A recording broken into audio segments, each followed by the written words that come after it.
লাতিন আমেরিকার দেশ ভেনেজুয়েলায় আঘাত হেনেছে ৭.৫ মাত্রার অত্যন্ত শক্তিশালী জোড়া ভূমিকম্প।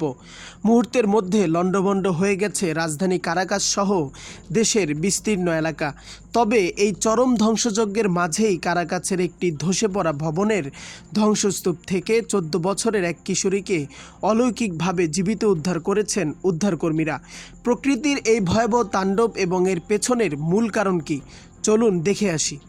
স্থানীয় সময় নাগাদ প্রথম ভূমিকম্পটি অনুভূত হয়, যার তীব্রতা ছিল রিখটার স্কেলে ৭.৫। এর কিছুক্ষণের মধ্যেই সমমানের দ্বিতীয় আরেকটি শক্তিশালী আফটারশক বা জোড়া ভূমিকম্প পুরো অঞ্চলকে কাঁপিয়ে তোলে। প্রত্যক্ষদর্শীরা জানিয়েছেন ভূমিকম্পের তীব্রতা এতটাই বেশি ছিল যে বহুতল ভবনগুলো তাসের ঘরের মতো ভেঙে পড়ে, রাস্তাঘাটে বড় বড় ফাটল দেখা দেয় এবং বিদ্যুৎ ও যোগাযোগ ব্যবস্থা সম্পূর্ণ বিচ্ছিন্ন হয়ে পড়ে।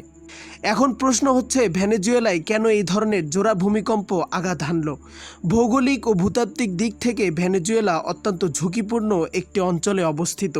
দেশটিকে মূলত দুটি প্রধান টেকটনিক প্লেটের সীমানা স্পর্শ করে আছে। একটি হলো ক্যারিবিয়ান প্লেট এবং অন্যটি দক্ষিণ আমেরিকান প্লেট।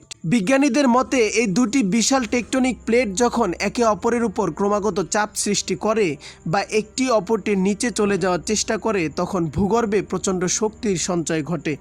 যখন এই সঞ্চিত শক্তি হঠাৎ করে ফল্ট লাইনের মাধ্যমে মুক্ত হয়, তখনই ভূপৃষ্ঠে এমন তীব্র কম্পন বা জোড়া ভূমিকম্পের সৃষ্টি হয়।